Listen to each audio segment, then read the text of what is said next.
Guys, it is freezing cold today, but I'm very excited because we're doing bacon. We're doing it properly this time. I got a really beautiful cut of pork belly. It's been curing in our fridge for a week. I'll talk about that a bit later, but I've got some apple wood charcoal here and I've got some hickory wood chips. And we're just gonna see how it goes. I mean, I'm pretty new at cold smoking, so let's get at it. All right, guys, there it is. Oh, beautiful. Jam that shut.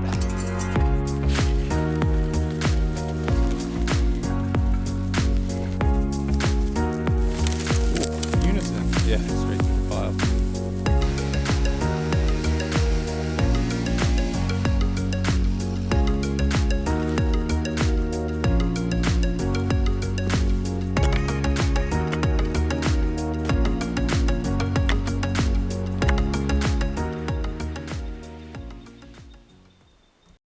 So the stars have actually kind of aligned today because I want to smoke our bacon, but also my truck is on the fritz. I've got to get under it and get some work done, and I want to save the money. I don't want to spend it on the labor. So it kind of works out. I'll be able to smoke my bacon at the same time get to work on the truck.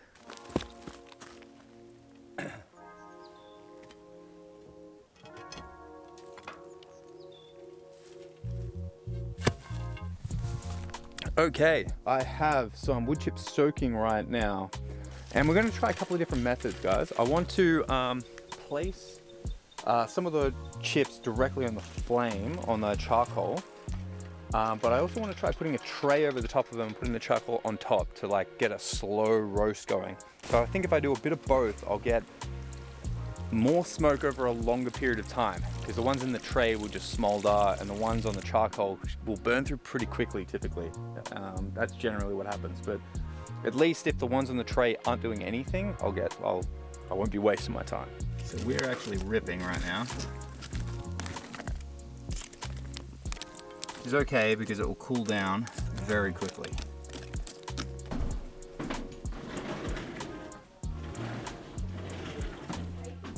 Got myself a little taco of bacon.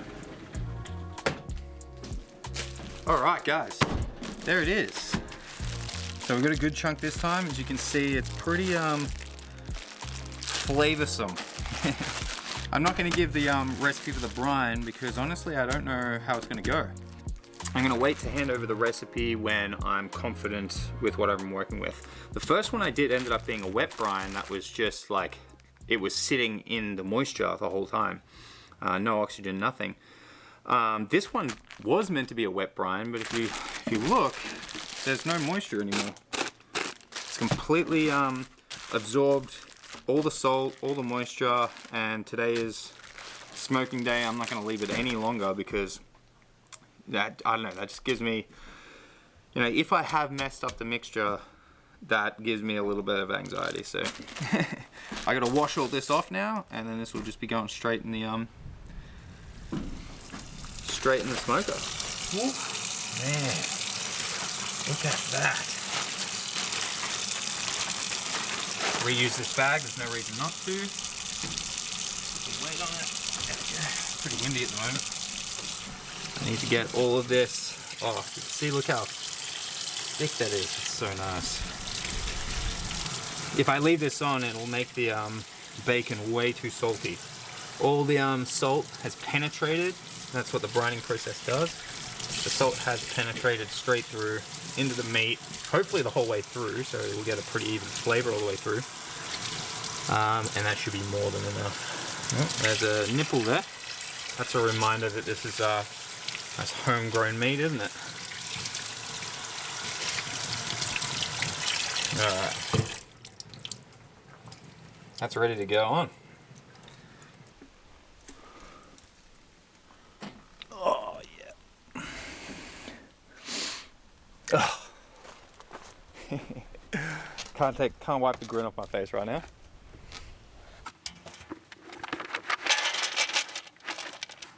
Most of the heat's going to be in the center, so let's do that.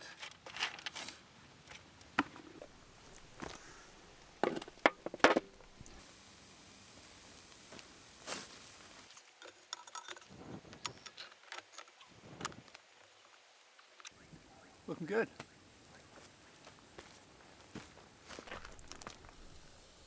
Oh, beautiful. Jam that shut. Oh, we're ruining our paint job. This one's wide open. Cool. So far that looks pretty good. Everybody clap for Sam. Why are they clapping? What'd you bring me? I bought you a bee bath and a whole bunch more native plants to put in our food forest or wherever they want to go. Oh my god, everybody get out. Everyone out. Oh, it's so beautiful. These are shells from the local beach, and the bird bath was made by one of the locals here. So beautiful. Heavy? It's not too bad, but it's just very, like, it's soaked up all the water. So when I carried it, it got me real wet. Wow, it looks heavy. Oh, it's concrete. Oh, nah.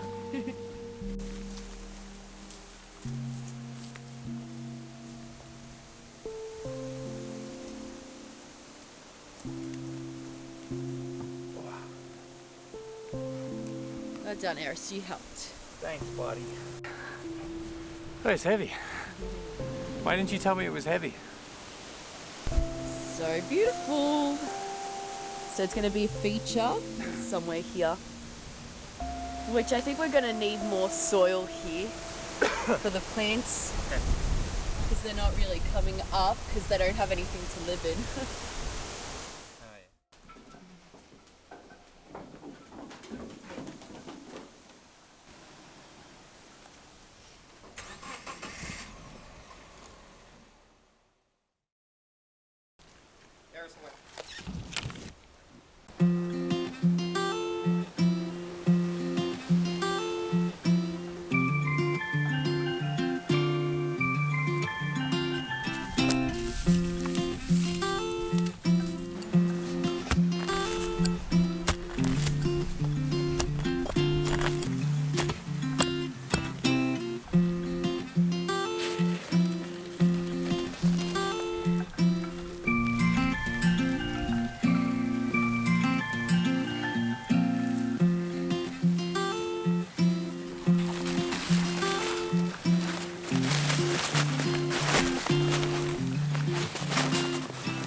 Man, it is freezing cold at the moment. The wind is right up as well.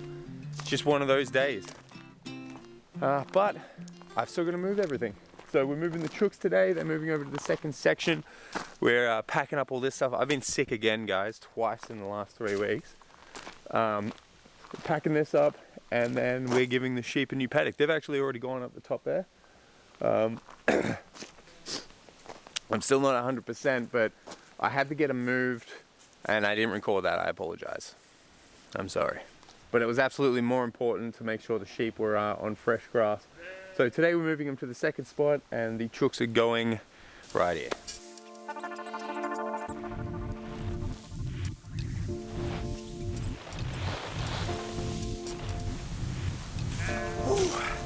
Let's get this done, get out of the cold. Hey. So, you can see there's still a bit of grass in here, but it's very evenly eaten. And this is the morning of the 5th day for them. So, sticking with the system, we'll move them on. The chooks still be in here shortly after them, maybe 3 or 4 days after. Do you like this paddock, guys? Loved it.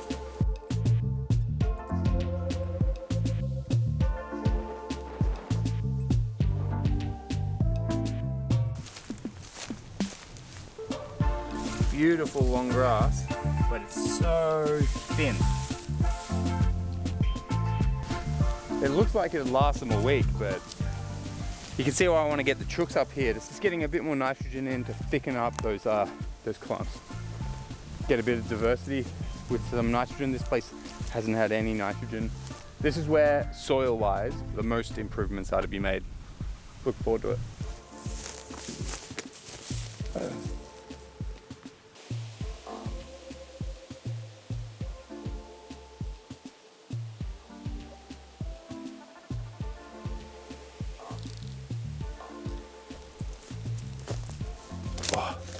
Big pile of logs here we've got to burn off. He's ready. He's rearing. He wants that grass. Come on, up, up, up. Ooh, unison. Yeah, straight through the pile.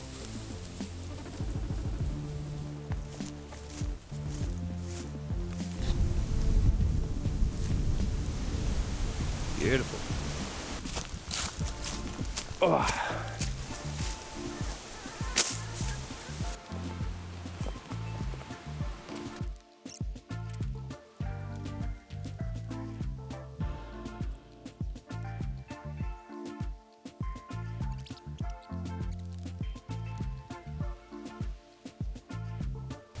All right,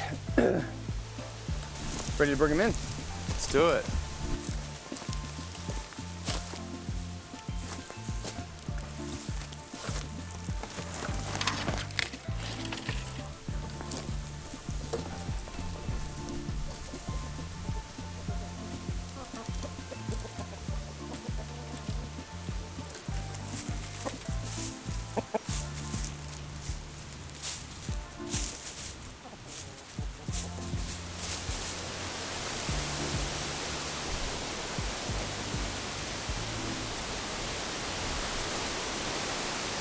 Immediately, a small gap and the 2 escape artists are out. Just a little gap in the fence. Straight for it. They're going to be yard chooks. They're going to be free rangers because, like, they just don't stay in. An hour later I'll come back, they'll have jumped the fence, even though I've clipped their wings. Look, I'm going to reward strong personalities, and they've made their stance on fences clear. So I'm going to do something interesting today because we've got the escape artists out. Just got this little tunnel straight through there. So you see what happens with the chooks is when they're outside the fence line and the water and the food's in, they skirt the entire boundary just constantly. They're just walking around and around and around. And if you set it up so they can follow the fence line and walk straight into the paddock, they will. If you set it up in a way where there's a massive gap, the ones on the inside will eventually just forage outside. But if you set it up like this, and there's a much lower chance of the ones on the inside also exiting. Not to say they won't, but just a much lower chance.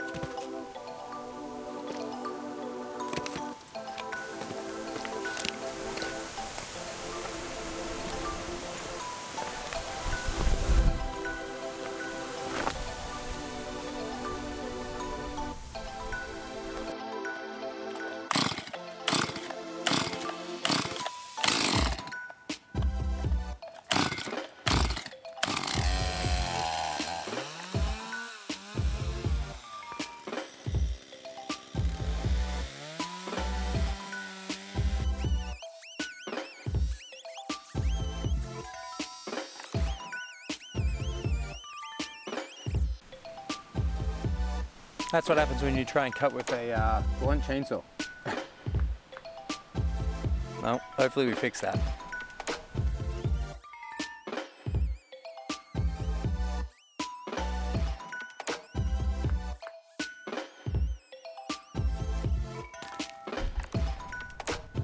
One guess on what I'm doing right now.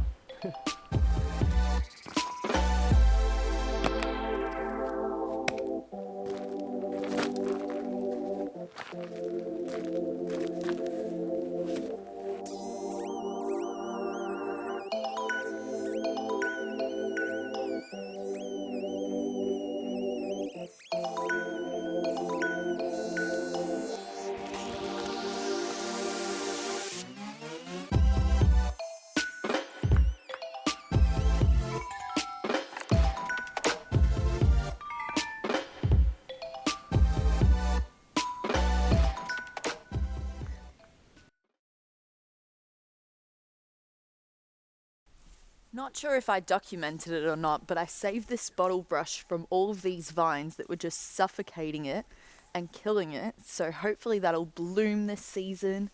There's also a really cool log there that could be a great spot for some kind of project, whether it be a bench like the ones up the top or a table possibly, so that more people can enjoy the space.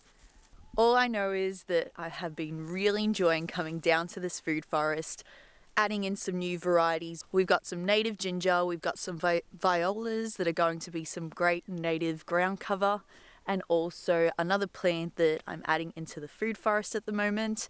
I'm trying to add plants a little bit at a time and not get too overwhelmed with both the cost as well as maintenance.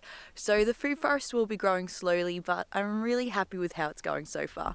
You can see that the little moss pathway up the top has still survived. We've had some pretty cold temperatures and not a lot of rain, so it's doing pretty well considering. Not sure if it's actually thriving or not, but it's there. So I'm going to get to planting some of our new plants now, and Sam has actually gone and cut up some more logs for me as well, so I'll be able to continue my pathway today. I finally have a 3-day weekend, so plenty of time other than all the socializing we have to do this weekend too, but plenty of time to get some gardening done. And of course my sidekick is with me. Aren't you handsome? Yeah. You always run so fast. Can't capture you. Yes, you're a good boy. I'm going to add some wood chips around some of the shrubs and the trees. This will just prevent the grass from suffocating it, but the wood chips will also allow the grass to start dying off underneath it and then feeding the trees.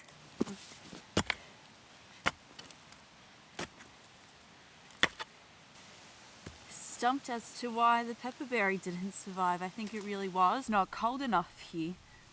Or maybe because I planted it right before the summer, the heat was just too intense and it should have had some shade cloth or something. I don't know.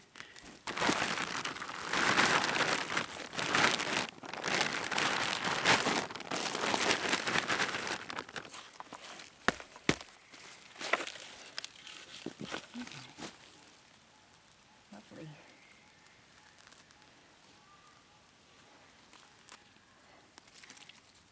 Okay.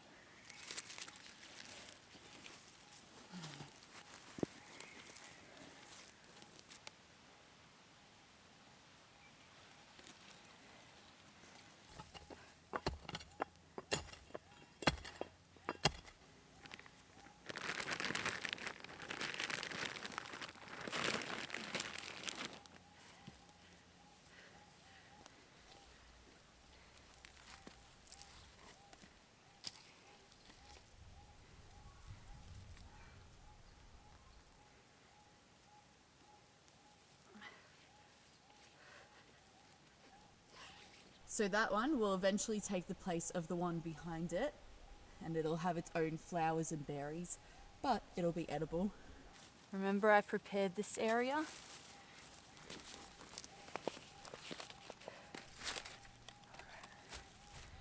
This is a native viola. It's a flower that can be edible, but also makes a really great ground cover.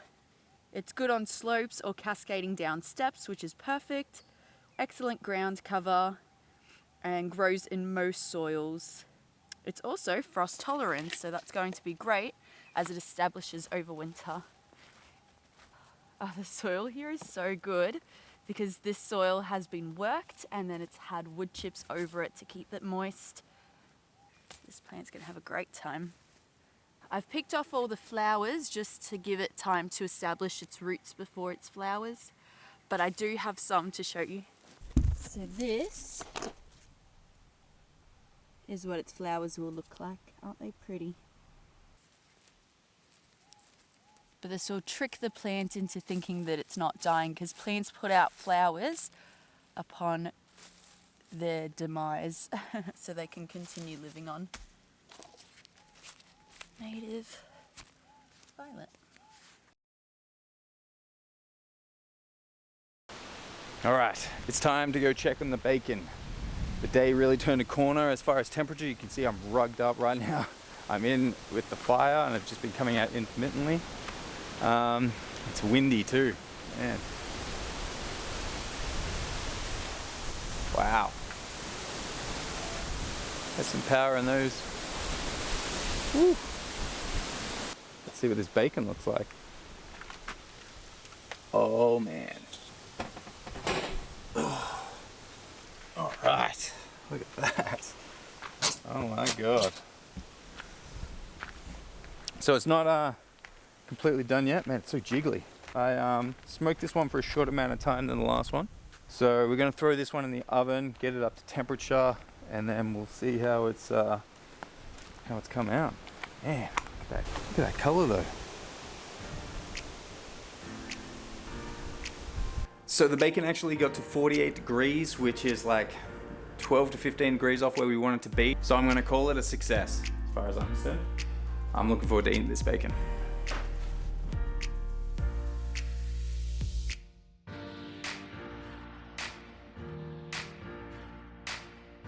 Why are they clapping? What'd you bring me? I bought you a bee bath. And? A bird bath? And? And what? The plants. Oh, plants as well. And more native plants for the food forest. You said no.